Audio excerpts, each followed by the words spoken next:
What's up, hockey fans? I am Jen Neal from Anaheim Calling, and we're talking today about Shea Weber and the suspension that never was.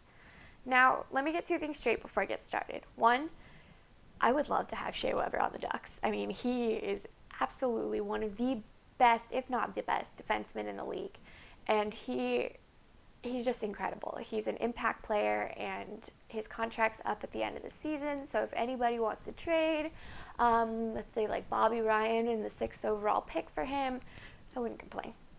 Just saying. And two, to prove a point, I have to say something nice about the Red Wings. It makes me kind of nauseous, I'm not going to lie, because I hate them. I hate them very, very much. So please know that this is just to prove a point, and I still hate them from the very depths of my soul. Okay? All right, moving on. So we all know that Shea Weber used Henrik Zetterberg's face to clean the glass in Nashville on Wednesday night. So obviously he got suspended for that, right? Oh, wait, no, he didn't. He only got a $2,500 fine. That's weird. Because you know what? I was thinking back to last playoffs, and Bobby Ryan was fighting this guy in Nashville, Jonathan Blum, for the puck at the end boards. And Bobby stupidly picked up his skate and stomped on the top of Blum's skate. It was a dumb play, but then again, Blum wasn't injured and it wasn't caught on the ice. So the media afterwards finds the footage in their post-game analysis, and the NHL acts upon it with a 2-game suspension for Bobby Ryan. So let's review the facts. Bobby Ryan is suspended 2 games for something that did not injure someone, it was not caught on the ice, and the series inevitably changed, and Nashville absolutely spanked the Ducks.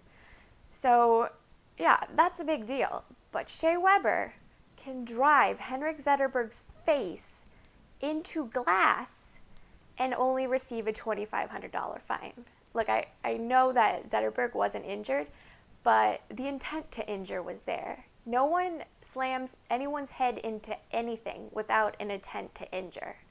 So Bobby didn't have the intent to injure, at least as far as we know, he probably didn't, and he got suspended 2 games, and Shea gets a $2,500 fine.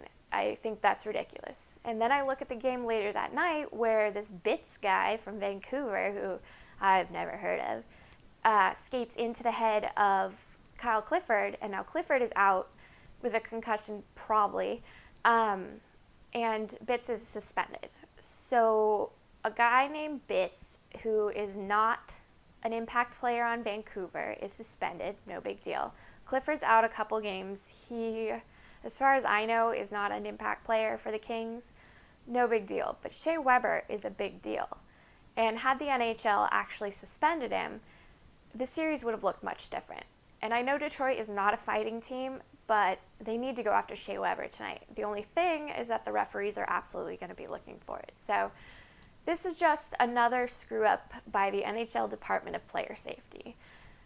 I started the year really excited about Brendan Shanahan in this position, because who better than Brendan Shanahan, who is one of the most violent players in the NHL and a great player, to lord over the people that of the job he used to do. So he knows what to look for, right? Well, he started out that way, and he was making examples of Wisniewski and Sutton, and it was awesome. I mean, I think we all were really excited. And then as the season went on, it just seemed the common sense calls just weren't there. There were some reviews, there weren't reviews. I mean, nobody was really clear anymore.